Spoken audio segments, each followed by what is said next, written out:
Baik, selamat sore teman-teman sekalian. Sebelum saya menjelaskan materi minggu ini tentang HOTS dan PISA, ini adalah bagian dari contoh implementasi berpikir komputasional. Nah, sebelum kita mulai, saya mau perkenalkan diri dulu. Nama lengkap saya Hongki Juli. Saya dosen di Prodi Pendidikan Matematika. Saya akan menemani kalian belajar untuk satu pertemuan di hari Rabu tanggal 16 September. Tapi sifatnya asinkronus, jadi Anda menonton saja video penjelasan saya. Kemudian nanti di akhir video akan saya jelaskan tugas apa yang perlu kalian kerjakan. Nah, baik, saya akan menjelaskan. Jadi pada minggu ini kita akan melihat implementasi proses berpikir komputasional. Nah, yang paling dekat adalah dengan tes PISA. Jadi teman-teman sudah pernah mendengar apa itu tes PISA. Nanti kita akan ulas sedikit. Nah, lalu dikaitkan dengan HOTS. Apa itu HOTS? HOTS tidak lain adalah High Order Thinking Skill. Jadi kemampuan berpikir tingkat tinggi. Nah, nanti saya akan jelaskan apa itu kemampuan berpikir tingkat tinggi. Baik. Nah, untuk memahami HOTS, kita akan mencoba memahami dulu taksonomi Bloom. Nah, untuk mencoba memahami taksonomi Bloom, maka saya mencoba melihat apa sih pengertian taksonomi. Nah, taksonomi di dalam ilmu biologi itu diterjemahkan sebagai cara untuk mengelompokkan atau cara untuk mengklasifikasi objek berdasarkan ciri-ciri tertentu. Nah, jika ini diterjemahkan di dalam konteks pembelajaran, maka taksonomi dipahami sebagai suatu proses mengklasifikasi. Apa yang diklasifikasi? Yang diklasifikasi adalah tujuan pendidikan atau pembelajaran. Jadi inilah yang dimaksud dengan taksonomi. Nah, salah satu taksonomi yang paling banyak digunakan di dunia pendidikan adalah taksonomi Bloom. Jadi taksonomi Bloom ini dipublikasikan tahun 1956 oleh Benjamin Bloom dan kawan-kawan. Nah, taksonomi Bloom itu sebenarnya mencoba mengklasifikasi tujuan pembelajaran di 3 ranah, yaitu ranah kognitif, afektif, dan psikomotorik. Tetapi pada kesempatan ini saya hanya membatasi pada aspek kognitif. Aspek kognitif itu artinya aspek yang berkaitan dengan pembentukan pengetahuan seseorang. Sedangkan aspek afektif itu bicara tentang pembentukan sikap, karakter, ya. Sedangkan psikomotorik berarti bicara tentang bagaimana dia membentuk fungsi tubuhnya, khususnya pergerakan tubuhnya, lalu pergerakan ototnya dan seterusnya. Nah, tapi pada kesempatan ini saya akan fokus di ranah kognitif, karena yang terkait langsung dengan yang akan kita bahas dalam kuliah ini. Baik. Nah, kerangka berpikir Bloom di dalam taksonominya, Bloom mengatakan klasifikasi tujuan pembelajaran di ranah kognitif itu ada 6 jenjang, mulai dari yang paling rendah, nomor 1 yaitu pengetahuan atau knowledge, sampai dengan yang paling tinggi, evaluasi atau evaluation, gitu ya. Ada 6 jenjang, yaitu pengetahuan, pemahaman, penerapan, analisis, sintesis, dan evaluasi.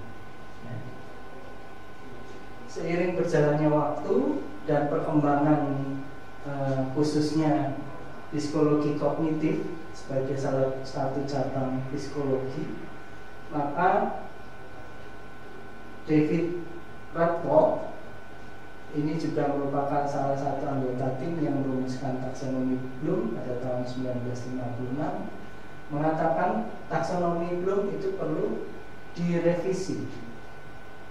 Maka Radcliffe membentuk sebuah tim yang terdiri dari 7 ahli edukasi dan risiko edukasi dan pendidikan.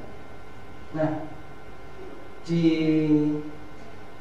publikasinya tim ini mengatakan bahwa ada 3 alasan, ada 3 alasan mengapa taksonomi Bloom ini perlu direvisi, yaitu sebagai respon atas berkembangnya 1. Komunitas pendidikan. Artinya komunitas pendidikan itu sekarang mulai berkembang, tidak hanya formal di sekolah, tetapi juga mungkin terjadi formal di lembaga pendidikan non formal dan sebagainya. Kemudian bagaimana anak berkembang dan belajar. Nah, ini berkembang dengan teori Piaget, ya. Nah, kemudian yang terakhir, alasan yang terakhir adalah bagaimana guru menyiapkan bahan ajar.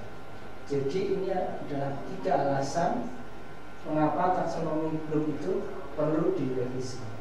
Nah, fokus revisinya adalah pada daya aplikasi taksonomi itu pada proses penyusunan kurikulum, desain instruksional, penilaian, dan gabungan ketiganya.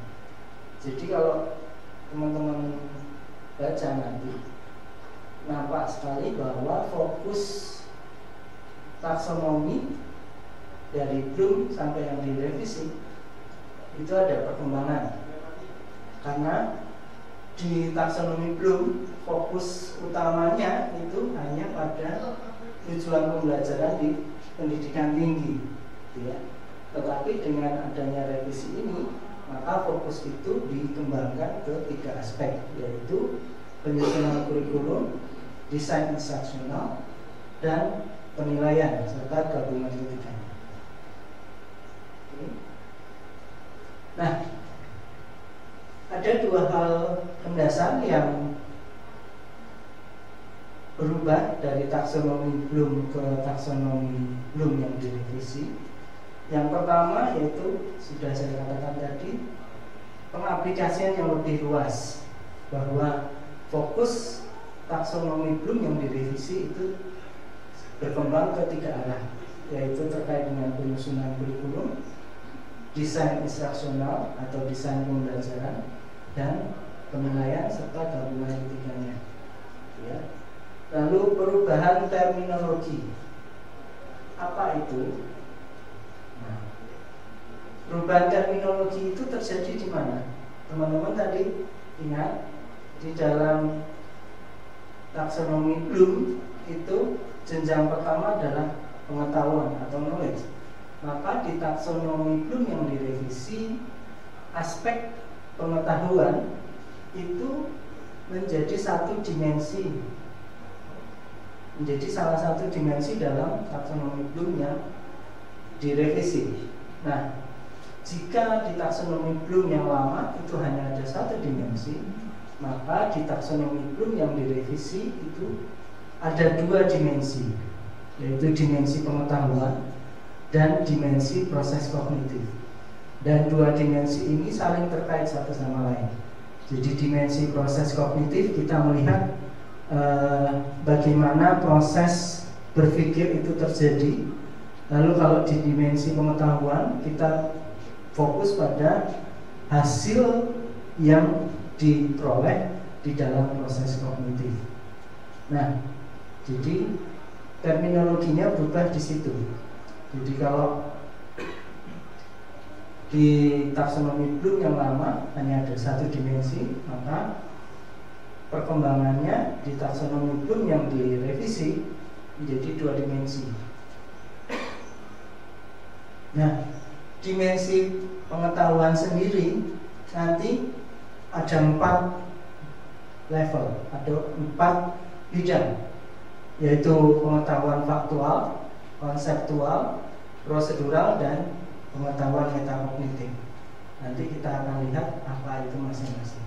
Nah, di dalam dimensi proses kognitif sendiri ada 6 tahapan.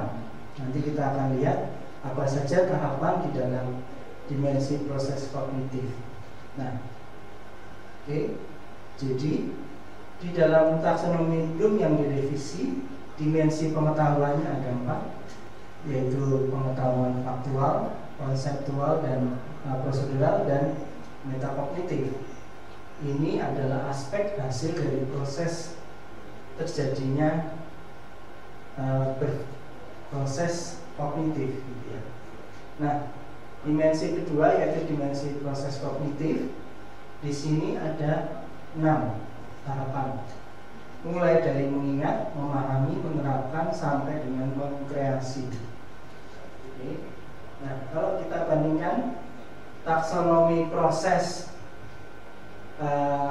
taksonomi Bloom yang direvisi pada dimensi proses kognitif, di sini kalau kita bandingkan dengan taksonomi Bloom yang lama, di taksonomi Bloom yang lama kita lihat kata yang dipakai adalah noun atau kata benda. Berarti ini merujuk pada hasil dari suatu proses. Sedangkan di taksonomi Bloom yang direvisi, kita menggunakan verb atau kata kerja. Berarti ada suatu proses yang terjadi di situ sehingga menghasilkan sesuatu. Nah, menghasilkan sesuatunya itulah yang terletak di aspek pengetahuan. Oke. Nah, apa itu pengetahuan faktual? Jadi pengetahuan faktual itu meliputi 2 hal, yaitu pengetahuan tentang terminologi atau istilah, dan pengetahuan tentang suatu elemen secara lebih mendalam.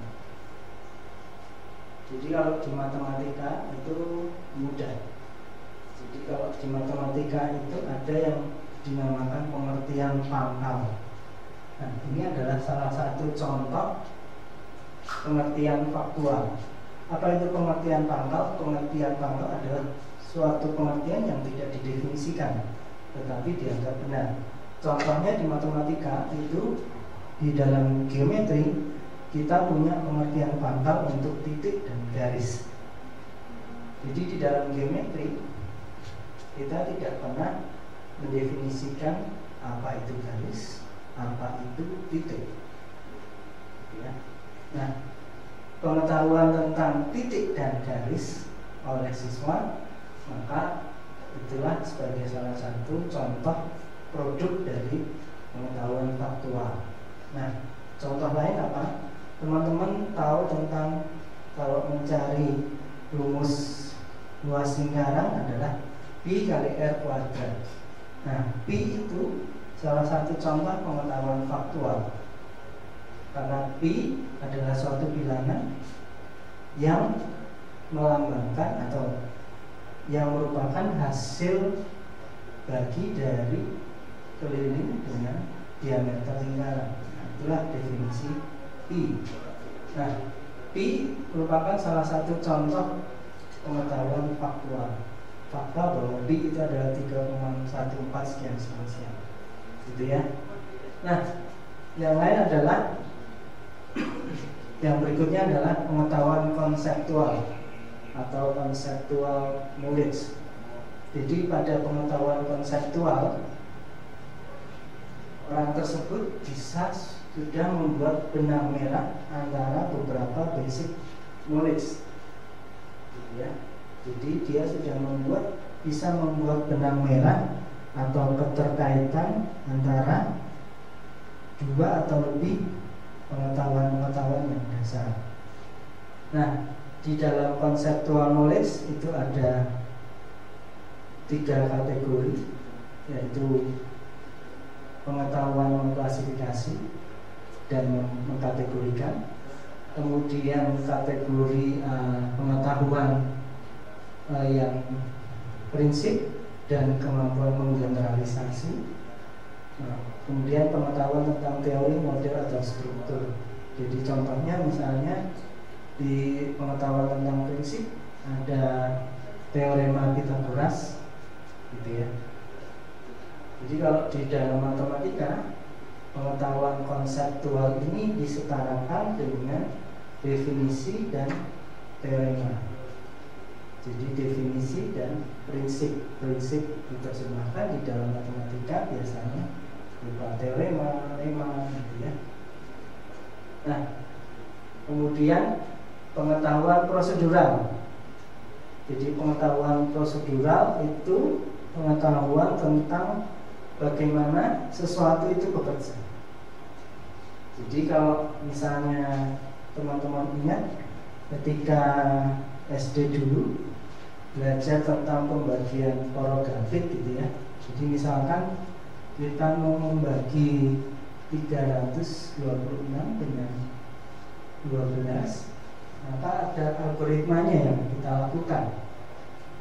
Jadi diambil dulu bilangan pertama, 3 dibagi 12 tidak mencukupi, maka diambil bilangan berikutnya 32 dibagi 12 dapatlah 2 kali 12 24, ini dikurangi 8 6, lalu 7 84 2, lalu di sini 20 1 12 80, lalu 6 72, ini terus berarti ini menghasilkan 6.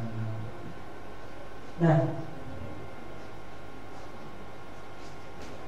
di dalam proses ini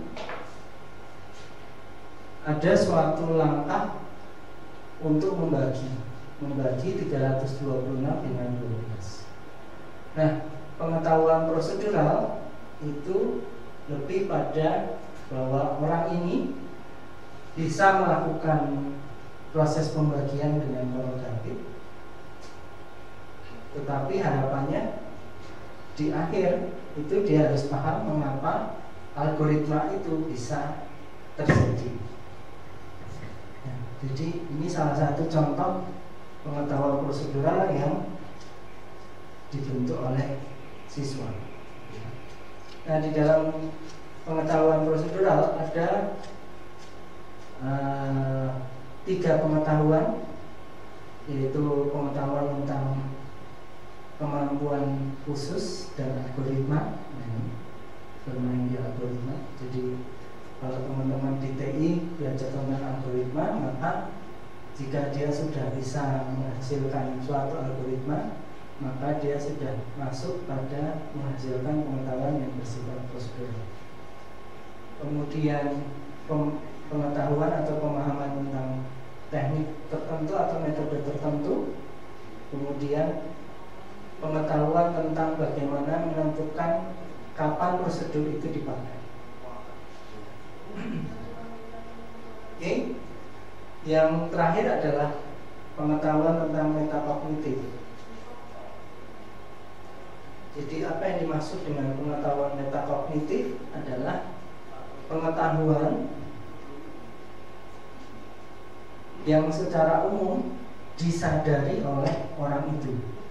Jadi pengetahuan yang diproduksi secara sadar oleh seseorang, kemudian dia juga bisa menjelaskan mengapa pengetahuan itu bisa dihasilkan dengan menggunakan term-term atau istilah-istilah dia sendiri, gitu ya.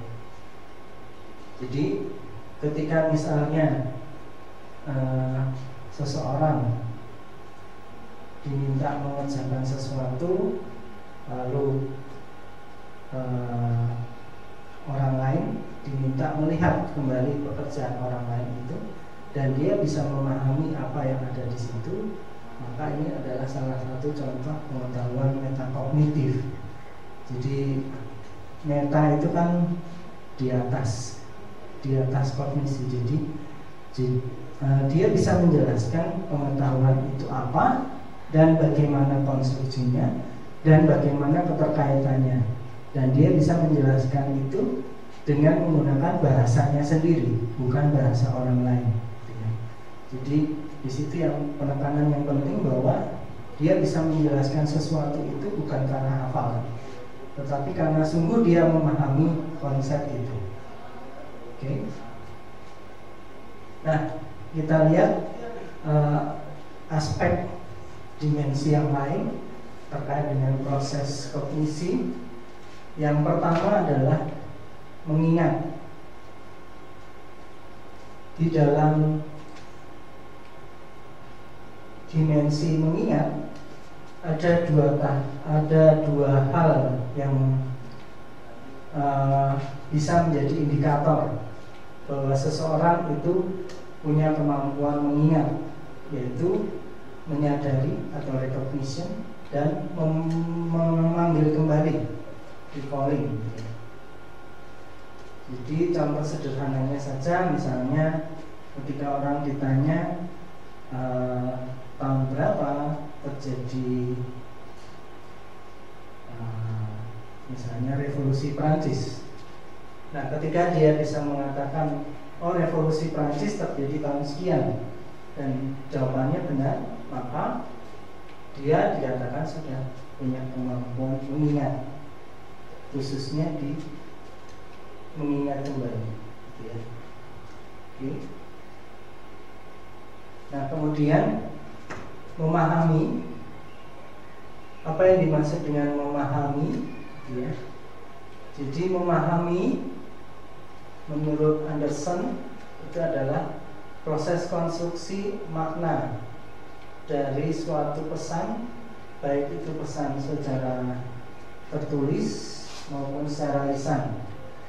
Nah, ada beberapa kemampuan yang mencirikan bahwa seseorang itu punya kemampuan memahami. Jadi ada 7, mulai dari interpretasi, memberikan contoh, mengklasifikasi, meringkas, sampai dengan menjelaskan kembali dengan kata-katanya. Nah, inilah yang termasuk di dalam dimensi proses kognitif memahami. Oke. Kemudian mengaplikasikan.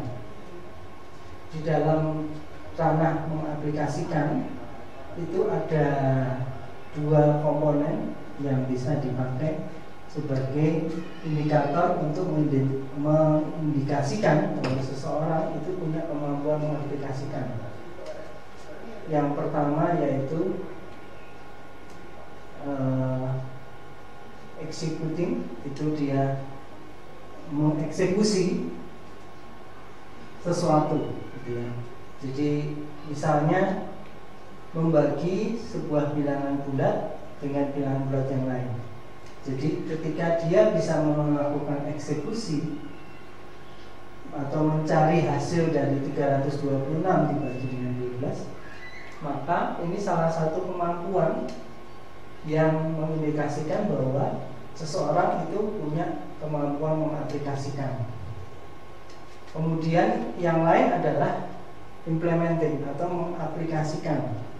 Jadi misalkan seseorang sudah belajar tentang teorema Pythagoras. Nah, lalu dia menerapkan teorema Pythagoras itu, mencari salah satu panjang sisi siku-siku jika diketahui salah satu panjang siku-siku dan garis miring. Nah, kalau dia bisa mencari dan menemukan hasilnya, maka dia pada tahap implementing atau menerapkan. Dan ini indikator untuk mengaplikasikan. Kemudian menganalisis. Di dalam proses menganalisis ada 3 indikator yang bisa kita pakai untuk menjustifikasi bahwa seseorang itu punya kemampuan menganalisis. Jadi yang satu itu membedakan, mengorganisasi, dan menentukan posisi. Jadi kalau dia misalnya mengkritisi sesuatu, dia sadar bahwa posisi dia ada di mana terhadap sesuatu itu. Jadi misalnya seseorang berpendapat tentang suatu hal, maka ketika dia menyadari posisi dia terhadap suatu hal, pandangan dia terhadap suatu hal itu, dan dia bisa mengungkapkan dengan jelas, maka disitulah dia menunjukkan salah satu kemampuan menganalisis. Oke, jadi contohnya di sini misalnya seorang penulis sebuah esai dapat mengungkapkan pandangan politiknya terhadap seorang politikus. Nah, maka dia sudah bisa dikatakan memiliki kemampuan menganalisis. Nah, oke, kemudian kemampuan mengevaluasi. Kemampuan mengevaluasi, di dalam kemampuan mengevaluasi ada dua indikator yang bisa dipakai, checking dan critiquing. Jadi checking itu tidak hanya sekedar memeriksa, tetapi memang mulai dari melihat datanya, kemudian melihat proses pengambilan kesimpulan, kemudian sampai dirumuskannya kesimpulan misalnya. Nah, itulah proses checking. Jadi tidak hanya mengecek datanya itu ada, tetapi oke, ini datanya, lalu data ini bagaimana prosesnya untuk bisa menghasilkan pada suatu kesimpulan. Nah, itu salah satu indikator mengevaluasi atau kritik. Nah, misalkan kita membandingkan dua buah model pembelajaran untuk membelajarkan satu topik tertentu, lalu kita mengumpulkan data, kemudian dianalisis, data itu dibandingkan, kemudian kita merumuskan suatu kesimpulan. Nah, jika dia sudah bisa memproses mulai dari mengumpulkan data, mengobservasi data, membandingkan data sampai menarik kesimpulan, itulah kemampuan di dalam mengevaluasi. Nah, yang paling tinggi adalah mengkreasi. Jadi di dalam mengkreasi itu ada 3 indikator. Yang pertama itu dia bisa mengenerate atau jadi misalnya dia mengenerate suatu hipotesis berdasarkan pengamatan terhadap suatu fenomena. Tentu ketika dia mengenerate, dia bisa harus bisa menjelaskan mengapa dia harus sudah sampai di hipotesis tersebut dengan teori-teori yang sudah ada. Tidak hanya sekedar merumuskan hipotesis, tetapi proses untuk sampai ke hipotesis itu dia harus mampu menjelaskan. Kemudian planning, membuat rencana, ya. Kemudian sampai pada ada yang menghasilkan sesuatu, gitu ya. Nah, kalau kita lihat contohnya, nah ini misalnya kita punya sebuah tema besar tentang dalil Pythagoras. Teman-teman pasti sudah tahu dalil Pythagoras. Jadi apa itu dalil Pythagoras? Dalil Pythagoras berlaku hanya di segitiga siku-siku. Jadi kalau kita punya sebuah segitiga siku-siku, sebut saja namanya A, B, C, ya, maka di dalam segitiga siku-siku pasti berlaku panjang sisi miring kuadrat tidak lain adalah sebagai jumlahan panjang sisi siku-siku kuadrat. Jadi tidak lain adalah AB kuadrat ditambah dengan sisi kuadrat. Inilah rumus Pythagoras. Jadi kalau kita punya segitiga siku-siku, maka berlakulah rumus Pythagoras ini. Nah, kita akan mencoba melihat kira-kira hal-hal apa yang terkait dengan rumus Pitagoras, lalu kita bisa mengklasifikasikan pada proses kognitif tertentu yang terjadi.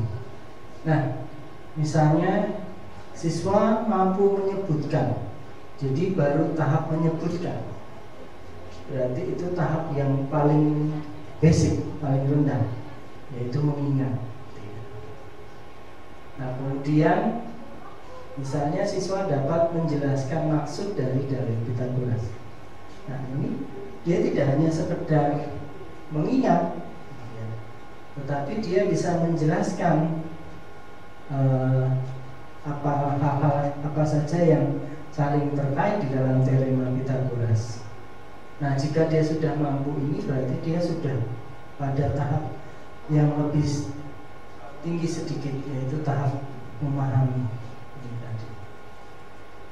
Nah, tahap memahami. Karena salah satu indikator tahap memahami adalah dia sudah bisa menjelaskan. Oke. Kemudian siswa mampu menggunakan dalil Pitagoras untuk menyelesaikan satu masalah. Ya. Nah, ini berarti dia tidak hanya sekedar memahami, bisa menjelaskan, tetapi dia bisa mengaplikasikan. Nah, berarti dia sudah naik sedikit lagi di tahap mengaplikasikan. Kemudian siswa mampu menunjukkan bahwa dalil Pitagoras itu benar. Nah, ini tidak hanya sekedar mengaplikasikan, tetapi dia bisa menunjukkan bahwa untuk sembarang segitiga siku-siku pasti berlaku teorema Pitagoras. Nah, maka dia masuk di tahap yang keempat, itu menganalisis. Nah, kalau dia sudah masuk pada tahap membuktikan teorema Pitagoras, nah, berarti dia sudah bisa mengevaluasi, karena dia sudah bisa mengumpulkan data-data, lalu dari data-data itu dikonstruksilah dengan aturan-aturan logika tertentu, maka bisa dibuat kesimpulan bahwa teorema Pitagoras itu berlaku. Oke. Nah, semoga teman-teman lebih jelas dengan contoh ini. Nah, bagian berikutnya saya akan mencoba menjelaskan apa itu PISA dan bagaimana pelevelan PISA khususnya untuk ranah matematika.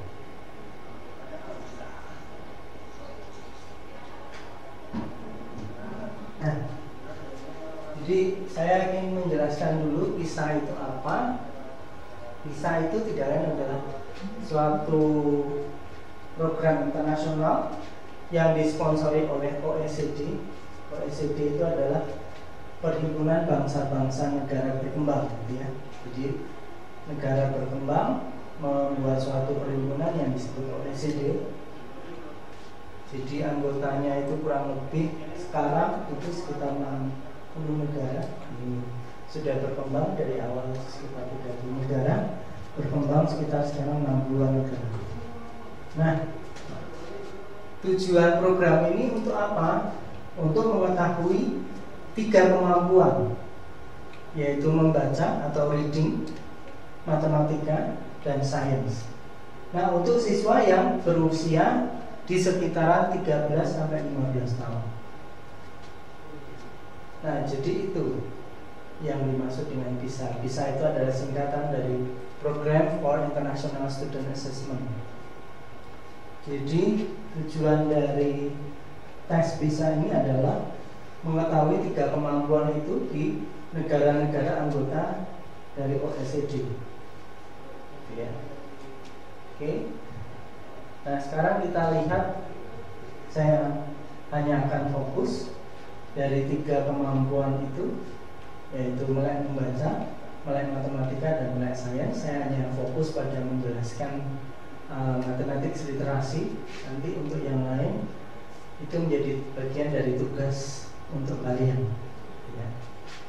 Baik, menurut Jan Delanger, apa yang dimaksud dengan matematik literasi atau kemampuan literasi matematika atau melek matematika?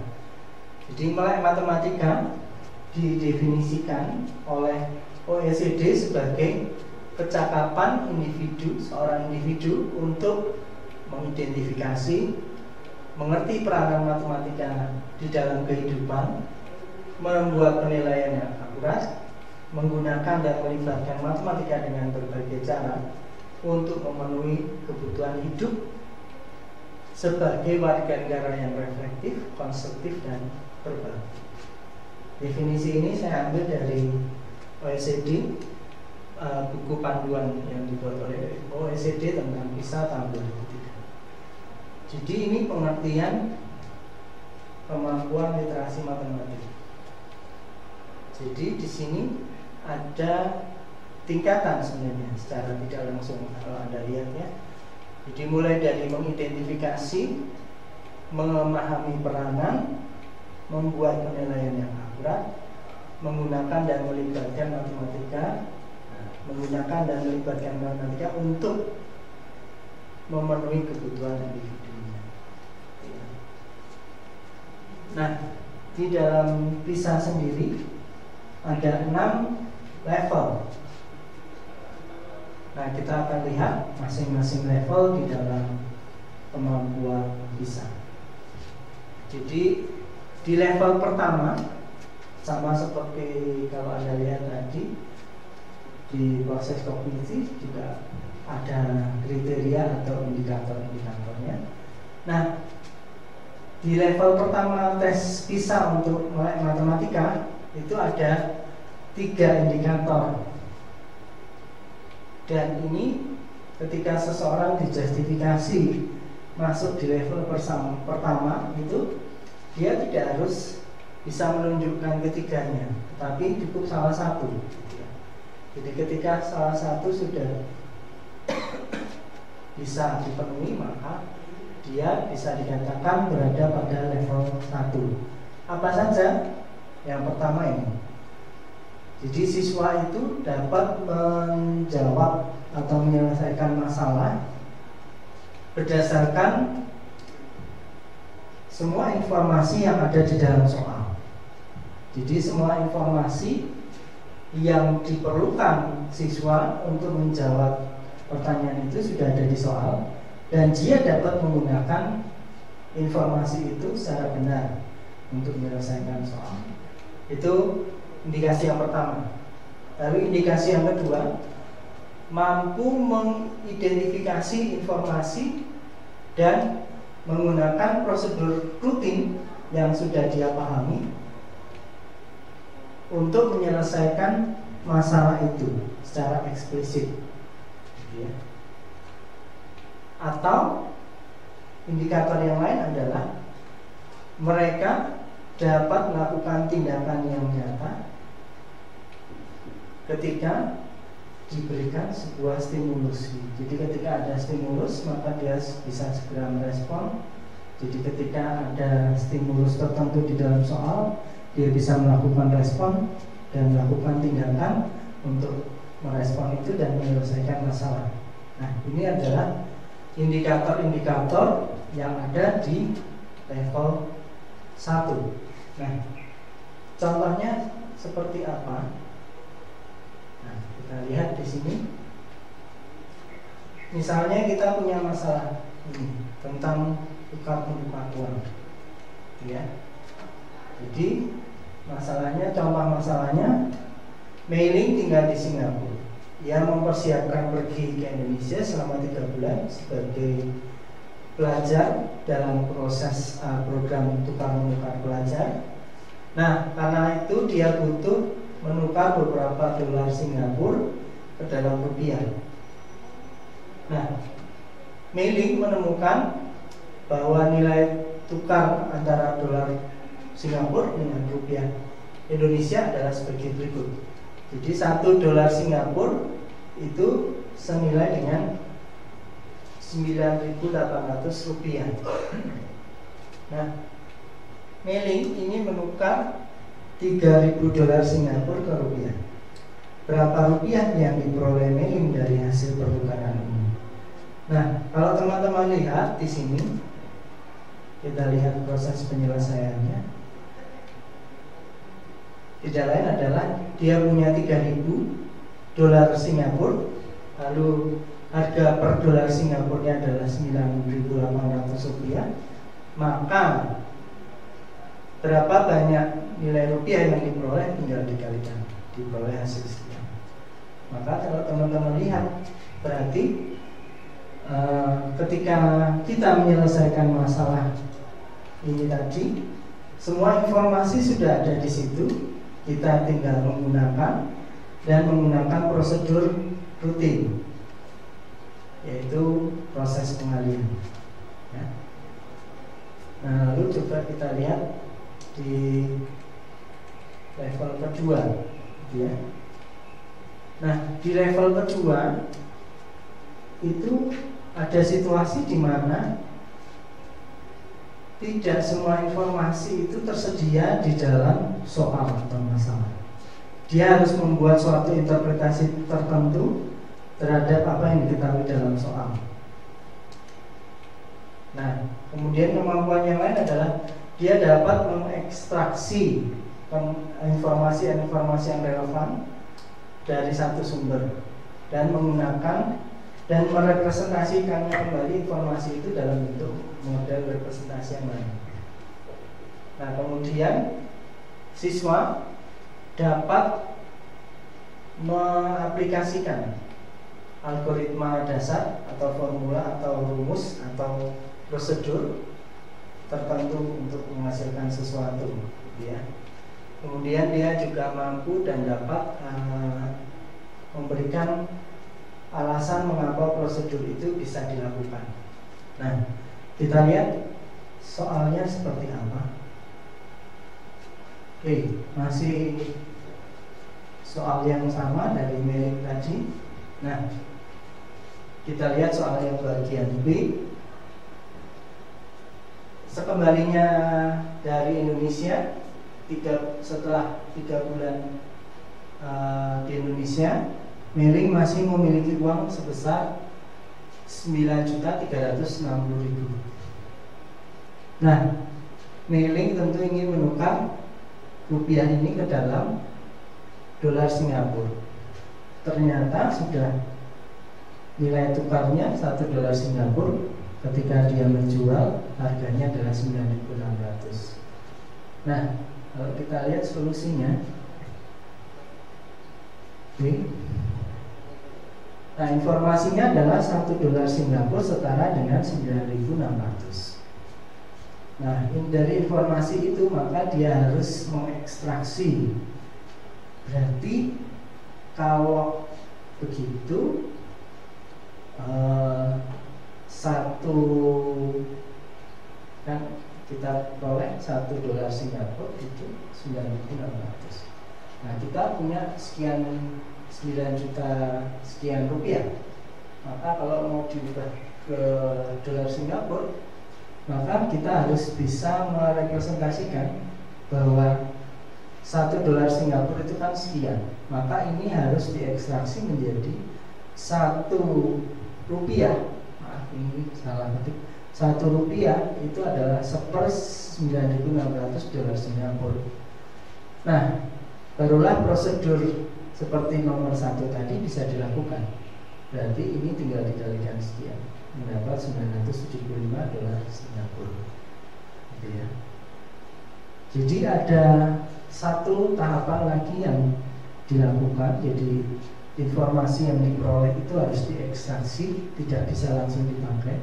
Jadi kalau teman-teman lihat di sini, informasinya kan ini, nah dia harus mengekstraksi ke sini, lalu baru dikenakan prosedur rutin yang sudah seperti di nomor 1. Oke, ya. Nah, ini level 2. Nah, sekarang kita lihat di level 3. Pada level 3, siswa itu sudah dapat mengeksekusi secara jelas prosedur yang dia deskripsikan, termasuk di dalamnya keputusan-keputusan tahapan yang harus dibuat, ya. Kemudian kemampuan yang lain adalah dapat memilih strategi penyelesaian masalah yang sederhana untuk menyelesaikan masalah itu. Kemudian indikator lain adalah dapat menginterpretasikan dan menggunakan representasi untuk merepresentasikan informasi yang berbeda, sumber-sumber informasi yang berbeda, dan dapat menjelaskannya mengapa representasi itu dapat digunakan. Kemudian dapat membangun komunikasi yang singkat untuk melaporkan apa yang mereka interpretasikan, hasil pemikirannya dan alasannya. Nah, kita lihat contohnya, ya. Jadi misalnya ini, saya punya grafik, 2 buah grafik, di mana grafik pertama itu menggambarkan banyaknya total ekspor dalam juta set. Set itu adalah mata uang seedland. Jadi misalkan ada sebuah negara yang namanya seedland, maka dia punya mata uang seeds. Nah, grafik ini menunjukkan berapa total ekspor dari tahun 1996 sampai dengan 2000. Gitu ya. Nah, di sebelahnya itu ada grafik diagram lingkaran yang menggambarkan distribusi ekspor dari negara seedland khusus untuk tahun 2000. Jadi di sini ada kapas, ada wool, ada tembakau, ada buah, beras, teh, kemudian daging dan lainnya. Di sini ada distribusinya. Jadi ada 2 grafik. Yang pertama adalah menggambarkan total keseluruhan ekspor negara seedland dari tahun 96 sampai 2000. Grafik kedua menyatakan distribusi atau rincian apa saja yang diekspor oleh seedland pada tahun 2000. Ya. Oke. Nah, ada 2 pertanyaan dari grafik tadi. Oke, yang pertama, berapa nilai total dalam juta seeds ekspor pada tahun 1998? Kemudian berapa nilai buah yang diekspor seedland pada tahun 2000? Ya. Jadi kita lihat untuk khusus yang nomor B. Kalau untuk nomor A itu langsung bisa lihat dari grafik ini tahun 1900, maka ini masuk pada level 1. Gitu ya. Level 1 jika dia menjawabnya seperti ini. Karena yang diminta adalah dalam juta seed, berarti dalam bentuk desimal. Nah, kalau berarti ketika dia bisa mengubah bentuk ini ke sini, berarti di situ ada suatu tahapan mengubah bentuk biasa ke bentuk desimal, dan itu levelnya lebih tinggi. Nah, kita lihat mengapa ini di level 4. Nah, teman-teman lihat bahwa untuk menjawab pertanyaan B ini, dia harus bisa mengkorelasikan tabel pertama dan tabel kedua. Mengapa demikian? Karena di sini pertanyaannya adalah berapa nilai buah yang diekspor seedland pada tahun 2000. Nah, untuk mencari nilai ekspor buah yang diekspor pada tahun 2000, dia harus tahu dulu keseluruhan nilai ekspor di tahun 2000. Nah, keseluruhan ekspor di tahun 2000 dia peroleh dari grafik pertama, yaitu sebesar 42,6 juta sets. Nah, setelah itu baru dari sini dia mendapatkan informasi, berarti untuk buah itu adalah 9% dari keseluruhan ekspor. Nah, berarti dia sudah bisa membuat keterkaitan informasi yang ada di grafik 1 dan grafik 2, kemudian menggunakan kedua informasi itu untuk menjawab pertanyaan ini. Ya. Maka Jika dia menjawab seperti ini, maka dia sudah berada di level 4. Apa itu level 4? Kita lihat. Nah, di level 4 indikatornya adalah siswa itu sudah bekerja secara efektif untuk memodelkan secara eksplisit situasi yang kompleks. Nah, representasi data dalam dua bentuk diagram tentu tidaklah situasi yang sederhana, tetapi ini cukup kompleks. Nah, maka dia sudah masuk di tahap ini. Kemudian dapat memilih dan mengintegrasikan representasi yang berbeda-beda untuk memperoleh informasi yang diperoleh, untuk memperoleh informasi yang dipergunakan untuk menyelesaikan masalah. Nah, inilah yang mampu ditunjukkan oleh siswa jika dia mampu menemukan jawaban atas soal B ini. Karena informasi yang pertama disajikan dalam bentuk diagram batang, informasi yang kedua disajikan dalam bentuk diagram lingkaran, dan dia harus mampu membuat koneksi antara informasi di sini dan di sini, baru bisa menjawab pertanyaan ini. Ya.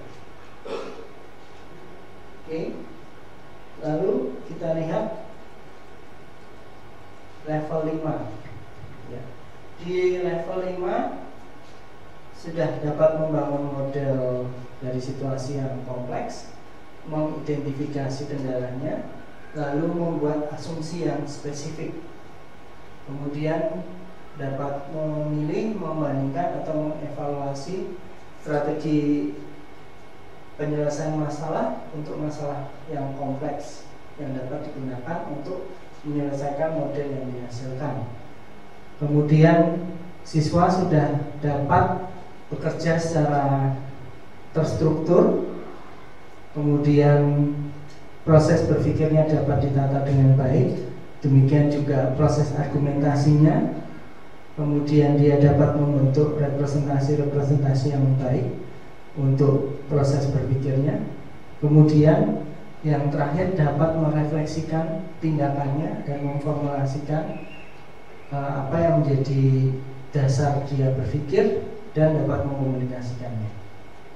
Kemudian ini lebih kompleks lagi di level 6. Nah, sekarang kita lihat yang soal ini, soal yang ketiga. Jadi soalnya begini, ini terkait dengan turunnya level CO2.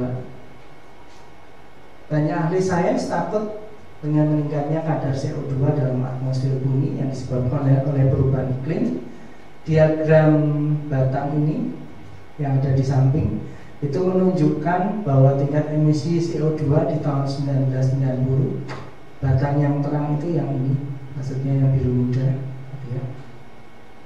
Jadi ini yang biru muda adalah emisi CO2 di tahun 1990 di beberapa negara, tidak di semua negara di dunia, tidak hanya di beberapa negara atau wilayah.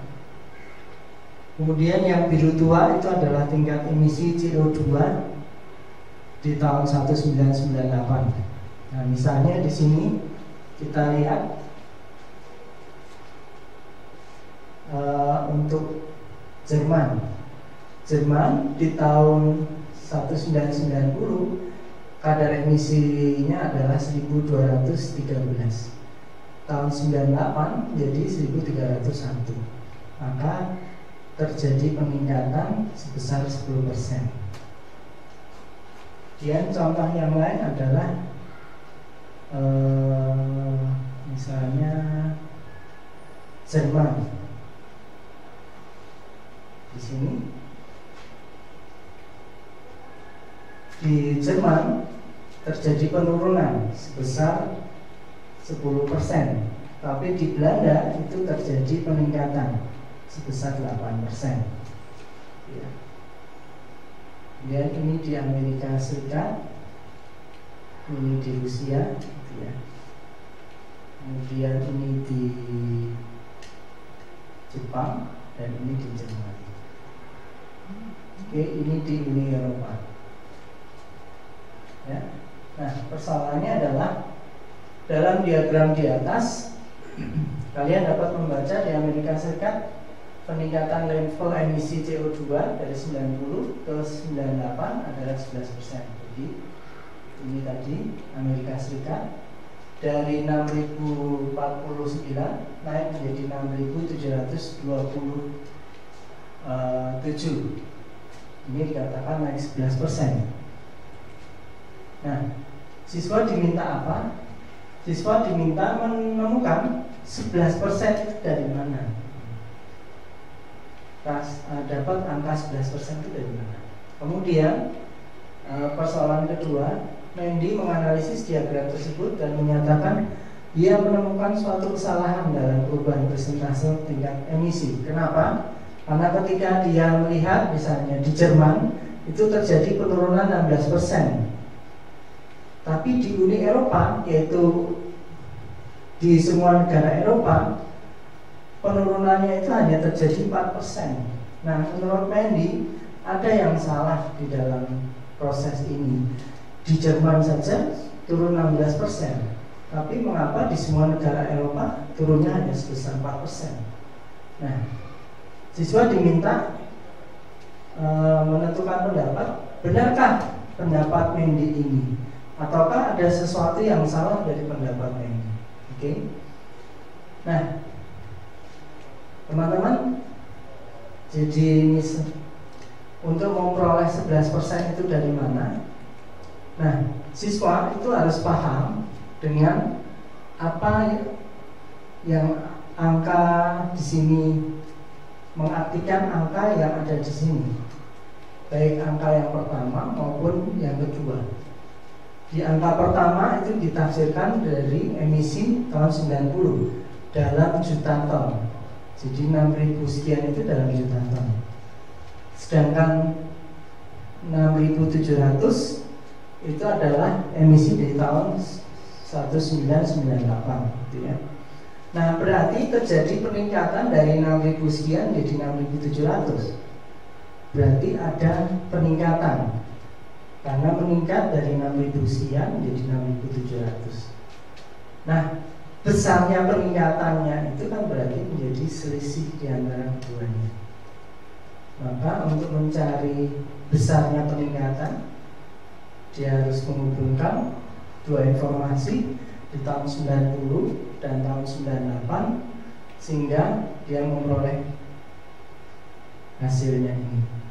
Lalu dibandingkan tahun yang mana? Nah, ini yang informasi ini yang harus dia telah sungguh-sungguh sehingga menghasilkan 11%. Karena ini yang dicari adalah perubahan, maka harus dirasiokan dengan kondisi awal tahun 90 atau tahun 98. Nah, jika dia secara benar membandingkan rasio perubahan itu, kan perubahan itu dibandingkan dengan tahun 90. Berarti perubahan itu harus dirasiokan dengan kadar emisi tahun 90, yaitu sebesar ini. Nah, berarti di situ dia harus bisa memahami apa yang dimaksud dengan persen, apa yang dimaksud dengan rasio, perubahan, peningkatan. Nah, dengan dia paham, dia bisa melakukan eksekusi dan dia bisa memodelkan situasi yang tidak sederhana. Ini termasuk situasi yang kompleks bagi anak usia 13-15 gitu ya teman-teman. Nah, maka ketika dia sudah bisa menjawab ini, maka dia ada di level ini. Oke. Nah, seperti apa persoalan di level 6? Nah, ini bagian B ini. Dia harus bisa paham bahwa 4% itu adalah akumulasi dari semua negara Eropa. Kalau kita lihat di sini misalnya, Jerman memang mengalami penurunan tetapi di Belanda misalnya, di sini ada peningkatan 8%. Di negara lain kita nggak tahu informasinya, ya. Tetapi ada kemungkinan ada negara yang menurun, ada negara yang meningkat. Jadi tidak selalu penurunan di suatu negara itu selalu berakibat terhadap penurunan kadar emisi keseluruhan. Bisa jadi penurunan di Jerman 16%, tetapi ada negara lain yang menyumbang lebih dari 16%, maka penurunan secara akumulasi itu tidaklah 16%, bisa kurang dari 16%. Nah, itulah yang harus dijelaskan oleh siswa, dan ini sangat kompleks bagi siswa SMP gitu ya. Nah, kalau dia bisa menjelaskan dengan benar, ternyata kan kadar emisi untuk Uni Eropa itu adalah kadar emisi dari semua negara di Eropa, harus diakumulasi, lalu dilihat perkembangan atau penurunannya masing-masing negara, lalu itu berakibat terhadap akumulasi keseluruhan. Nah, jika siswa bisa menganalisis seperti itu, dia ada di level 6. Oke. Nah, kemudian ini tentang gedung yang membelit. Jadi dalam arsitektur modern, gedung-gedung sering memiliki bentuk yang tidak biasa. Salah satunya bentuknya seperti ini, jadi membelit. Kemudian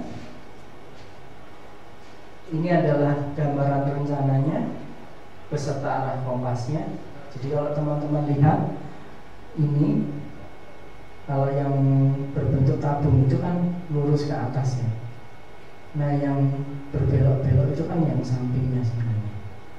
Nah, ini adalah tampak bawah gitu ya. Tampak atas. Nah, ini tampak atasnya seperti ini. Nah, yang bulat itu adalah yang tabung ini. Yang ini itu yang tampak ini. Oke. Nah, oke. Lalu lantai dasar dari gedung itu memuat pintu masuk utama dan memiliki beberapa ruang toko. Di atas lantai dasar terdapat 20 tingkat.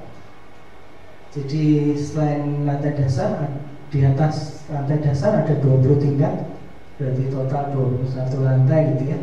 Rencana setiap lantai sama dengan rencana lantai dasar bentuknya. Setiap lantai memiliki perbedaan arah yang tidak terlalu besar ya. Siswa diminta menentukan tinggi gedung. Nah, kalau teman-teman lihat sekalian, tinggi gedungnya itu kan bisa dilihat dari yang bagian tabung ini saja. Tadi dikatakan bahwa lantai ini terdiri atas lantai dasar dan 20 lantai di atasnya. Berarti ada 21 lantai. Nah, untuk menemukan tinggi gedung berarti kita harus tahu berapa tinggi satu lantai yang normal. Nah, ketika dia sudah bisa mengasumsikan berdasarkan data-data pengamatan dan ternyata dia bisa mengasumsikan bahwa tinggi gedung yang rasional itu adalah 2 meter sampai 4,5 meter. Nah, tentu dari mana ini ya dia harus mengumpulkan data, menganalisis tinggi gedung yang normal itu tentang 2 sampai 4,5 meter. Lalu tinggal dikalikan 21. Mengapa ini dimasukkan di dalam level 6? Ya ini, informasi ini tidak tersedia, tetapi dia bisa menggali, mencari informasi dari berbagai sumber. Akhirnya dia bisa menemukan bahwa tinggi dan berani membuat asumsi gitu ya. Jadi asumsi ini yang harus dibuat supaya dia bisa menentukan tinggi. Nah, di dalam kemampuan matematika, membuat asumsi untuk menyelesaikan sesuatu itu adalah kemampuan di level yang sangat tinggi. Tidak semua orang memiliki keberanian membuat asumsi.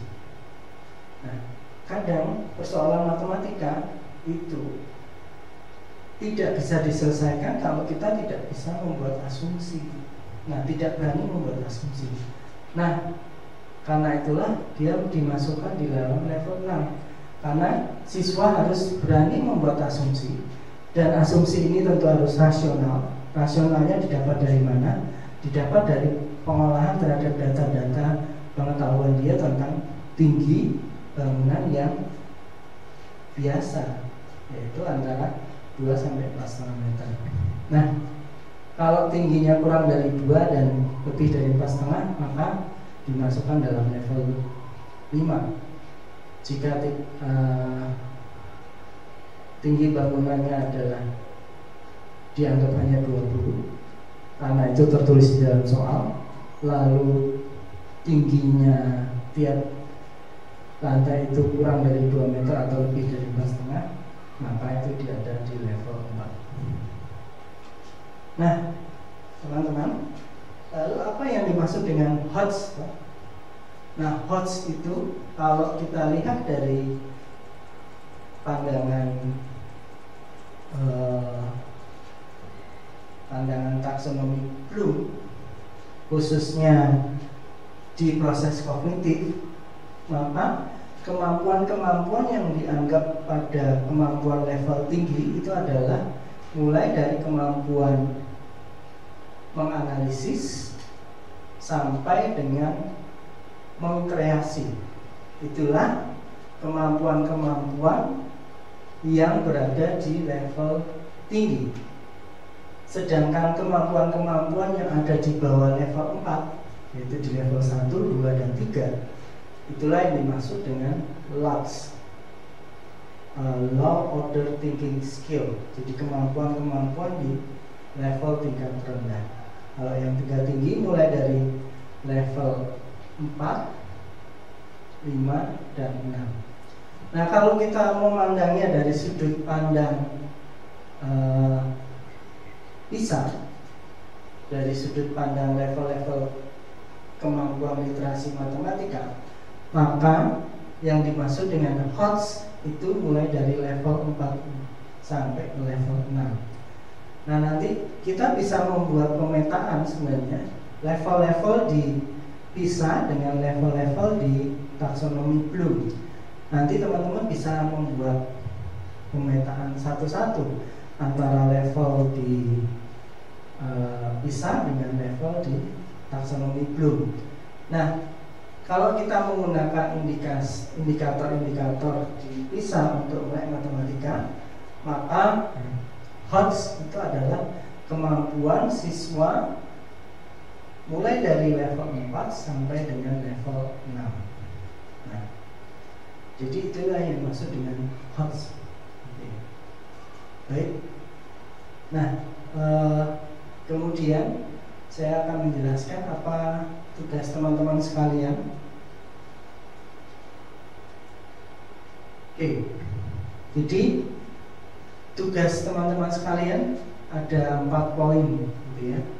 Ini dikerjakan dalam kelompok terdiri dari 3 sampai 4 mahasiswa.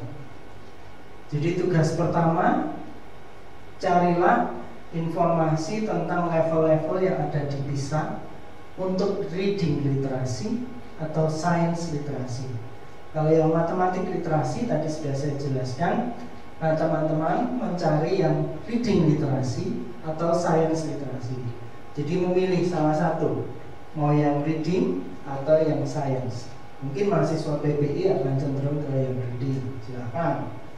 Mungkin yang teknik lebih ke science literasi, silakan. Tapi kalau yang teknik mau melihat reading literasi, ya silakan, bisa juga. Jadi cukup Anda cari salah satu level di dalam reading literasi atau science literasi. Itu yang pertama. Nah, yang kedua, coba Anda jelaskan semampu kalian apa sih maksud dari masing-masing level. Di dalam buku panduan PISA untuk literasi, bahasa, sains, dan matematik itu sudah dijelaskan indikatornya. Nah, coba kalian jelaskan apa yang kalian pahami dari masing-masing indikator di tiap level untuk reading literasi atau science literasi. Jadi ini terkait dengan soal nomor 1. Jadi kalau nomor 1 Anda memilih reading literasi, maka Anda harus menjelaskan indikator di tiap reading literasi. Nah, kalau di nomor 1 Anda membuat sains literasi, maka di nomor 2 Anda harus menjelaskan apa sih kriteria masing-masing level di sains literasi. Itu soal nomor 2. Nah, nomor 3, carilah di dalam buku-buku OECD yang sudah dipublikasi, baik dari tes PISA yang pertama sampai yang terakhir, masing-masing satu soal untuk 2 level teratas. Jadi kalau matematika itu 2 level teratasnya adalah level 5 dan level 6. Nah, coba kalian cari di reading literasi itu 2 level teratas level berapa. Di sains literasi itu level berapa dan berapa. Nah, untuk masing-masing level carilah satu soal. Jadi nanti nomor 3 itu Anda akan menemukan, harus memberikan 2 contoh. Satu contoh di level tertinggi, satu soal di level 2 tertinggi, ya. Nah, nomor 4, coba kalian selesaikan masalah-masalah itu. Jadi 2 masalah yang Anda berikan di sini, coba selesaikan. Lalu Anda membuat kajian kira-kira mengapa 2 level ini berdasarkan solusi yang Anda berikan ini itu masuk di level tersebut. Jadi kalau Anda lihat di panduan OECD itu dia sudah ada penjelasan tentang soal ini masuk di level sekian, sudah ada. Jadi soal ini masuk di level ini, tetapi penjelasan mengapa soal ini masuk di level ini itu yang belum. Nah, itu tugas kalian. Berarti nomor 4, Anda mengkaji 2 soal yang Anda berikan di soal nomor 3, diselesaikan dulu. Lalu lihat dari proses bagaimana Anda menyelesaikan. Jelaskanlah mengapa soal tersebut ada di level teratas dan level 2 teratas. Gitu teman-teman. Jadi tugasnya ada 4 poin yang perlu Anda buat. Tugas dikumpulkan paling lambat tanggal 30 September 2020. Jadi 2 minggu dari sekarang, saya rasa lebih dari cukup ya. Lalu tugas itu bisa dikirimkan ke alamat email ini. Ya, gitu teman-teman. Penjelasan hari ini terkait dengan penerapan berpikir komputasional dikaitkan dengan HOTS dan PISA khususnya untuk literasi matematika. Karena kalau saya harus menjelaskan terkait dengan literasi bahasa dan literasi sains, waktunya akan sangat panjang. Maka saya hanya menjelaskan untuk literasi matematika. Nah, untuk mengkaji kelanjutannya di bahasa dan sains, silakan teman-teman melakukan kajian. Nah, saya membantu teman-teman untuk melakukan kajian dengan 4 soal ini. Semoga ini semakin mencerahkan teman-teman dan semakin membuat teman-teman lebih paham tentang apa itu computational thinking atau berpikir komputasional dan kaitannya dengan HOTS dan PISA. Oke, selamat sore teman-teman. Tetap semangat belajar daringnya. Sampai berjumpa di lain kesempatan. Terima kasih, selamat sore.